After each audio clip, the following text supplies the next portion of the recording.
अगली चीज जो हम सीखेंगे, प्रतिशत की गणना। प्रतिशत की गणना करना बहुत उपयोगी है, खासकर जब आप खरीदारी करने जाते हैं या वास्तविक जीवन में या आंकड़ों में भी।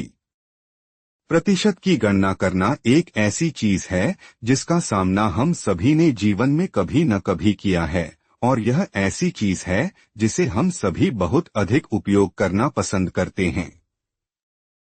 तो अब आप प्रतिशत की गणना कैसे करते हैं? विभिन्न प्रकार के लोगों के प्रतिशत की गणना करने की सिर्फ एक ही तरकीब नहीं है। अगर अलग अलग तरह की तरकीबें हैं, तो मैं खुद भी कुछ तरकीबें अलग अलग तरकीबों का इस्तेमाल करता हूं, जिनका प्रयोग परिस्थिति के अनुसार किया जाता है, और ऐसी कई तरकीबें हैं जिनका प्रयोग आप कर सकते हैं। मैं आपको 2 सर्वोत्तम तरकीबें बताने जा रहा हूं जो मैं हमेशा उपयोग करता हूं, जो काम करने की गारंटी देती हैं और उन्हें याद रखना और उपयोग करना बहुत आसान है। बात बस यह है कि 2 संख्याओं को गुणा करें और फिर 100 से विभाजित करें। मुझे सही पता है कि यह बहुत मूर्खतापूर्ण और इतना स्पष्ट लगता है, लेकिन ऐसा नहीं है कि आप जानते हैं कि बहुत बार लोगों को यह एहसास नहीं होता है कि यह वास्तव में क्या है।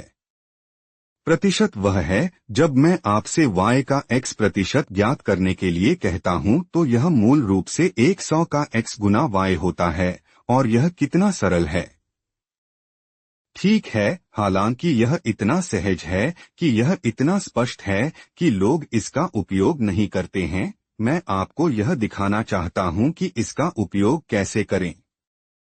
यदि आप 80 में से 5% की गणना करना चाहते हैं, 500 में 80 करने के बजाय, या आप 5 गुना 80 गुना करने के बजाय, यह करना वास्तव में सरल है कि आप 8 गुना 50, 80 गुना 500, 400। इसलिए जब आप इसे 100 से विभाजित करते हैं तो आपको 4 मिलता है, और यह 80 के 5% की गणना करने का सबसे सरल तरीका है।